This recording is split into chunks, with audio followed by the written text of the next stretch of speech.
where I'm from, this is where it started. This is what becomes of the broken-hearted. This is going out to those departed from a Hey, bonjour, miigwech Nishnaabemdaa Noongo. Meanwhile, we jogna shim Noongo. Going Dintan Nishnaabemdaa going Gushkato see the bond man Asian Nakima Guk Nishnaabem win Nishnaabem Yan. I'm not able to talk about how Nishnaabemdaa works in Nishnaabemdaa. I don't speak Ojibwe very well yet, so I'll use English. Jogna Shimyan. This is why I'll speak English. See, I can't even speak English very well either, so it's kind of tough. But now, just a couple quick things this week. Just a short video. I'm going to talk about animacy, and this is something you've probably heard about before. It's just kind of a way people have come to describe how Nishnaabemdaa works, how it's gendered, and that's grammatical gender, not gender the way it's really talked about in English. Grammatical gender. There's animate things and inanimate things. So I don't even know if I need to really write any of this out. Animacy. Now we'll just say animate, inanimate. Inanimate. So different, the language is kind of classified in these two different categories, and the words you use around them vary. The verbs you use vary. The nouns are different. They work in different ways. So generally, things that are living are in the animate category. Things that are not living are in the inanimate category. But that is definitely not a rule. Some things that you might think are inanimate are actually considered animate, and vice versa. So don't take that as a rule. It's just a way that people have come to describe and talk about the language because these things work in different ways. Anyways, all that being said, I'll just give some examples of nouns. There's animate nouns and inanimate nouns. An animate noun, a noun is like a thing.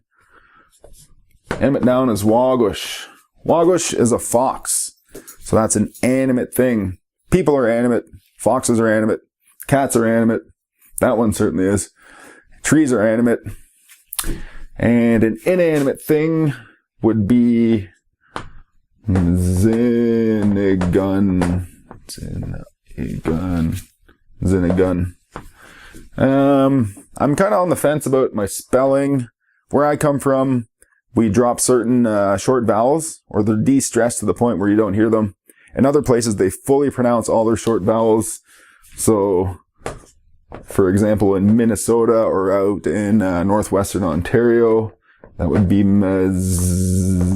hold on.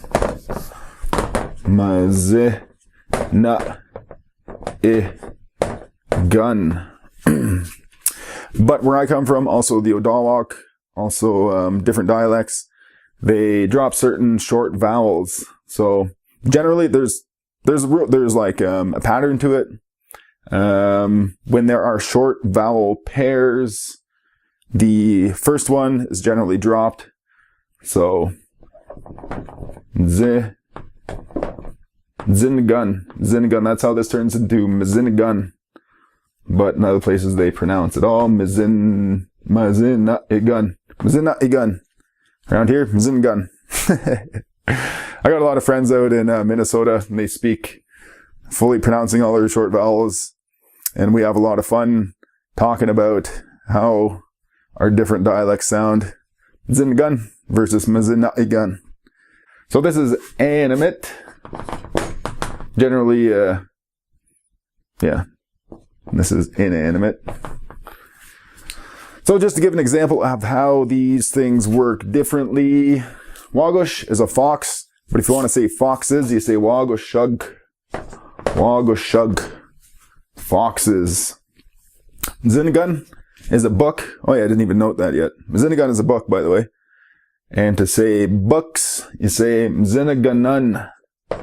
Mzinaganan or mazinaganan for books. So animate things, they're pluralized with this ug.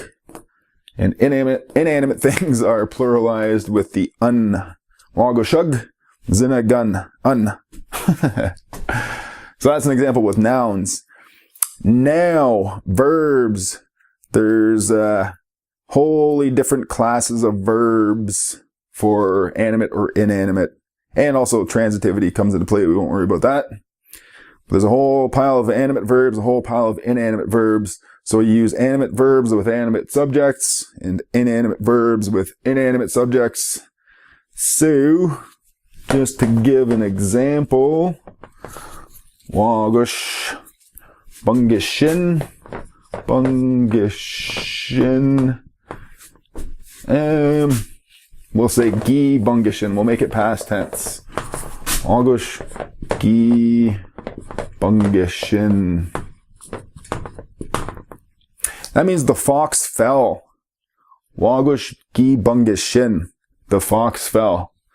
Now, if you're talking about an inanimate thing like a book, you would say zinagun gi bungisin. So it's almost the same, but a little bit different. And that's usually the case. Animate versus an inanimate form of verb is pretty close. Sometimes they're completely different. Sometimes there's no counterpart because some things that animate things do, inanimate things do, and some things inanimate things do, animate things don't do. Anyways, just giving you some examples here. Wagush gi bungishin, the fox fell. Zinagun gi bungisin. So that is, just examples of an animate verb and an inanimate verb. The other thing I'll talk about today is verbs with a short vowel on the end. So, this is VAI verbs, all the ones we've been working with so far. We've used ones like jibakwe, mose. These have long vowel endings. There are other verbs, for example, niimi, to dance, or he or she dances. It's got a short vowel on the end. Now, for these verbs, if you're talking about first or second person, the short vowel on the end disappears. So for me, it would be ninim. Ninim. I'm dancing. So there's that short vowel drops. Excuse me. Same thing for you. Ganim, you are dancing. So that's just for first and second person. First person is me, second person is you. When there's a terminal short vowel on the end, when you talk about me doing it or you doing it, the short vowel drops. It's still there for other people, like whoops.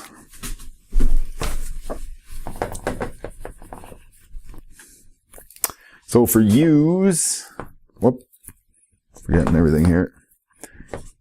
Ganimim. Ganimim. So still intact there, the whole verb niime. For use are dancing. Ganimim. Ganimim. It's only when talking about me or you, first, second person, neen, geen, that short vowel on the end disappears. Oh my dog. Where does it go? I don't know. Ninim or dinim. There's different ways to use the present tense for first, second person. Don't worry about that. Ninim, I'm dancing. Ganim, you're dancing. But the verb is niime. If anyone else is doing it, it stays intact. It's just when me or you are doing a verb with a short vowel on the end, the short vowel drops. Now, migo gonna wabn meg, Nishnaabemdaa Noongo, migo you, going gabin we Gigid. Oh, miigwech. Boma piga go wob minim. It's going out to those departed from a life so young it was barely started. This is going out to the mamas crying 'cause the sun's gone home with the angels flying.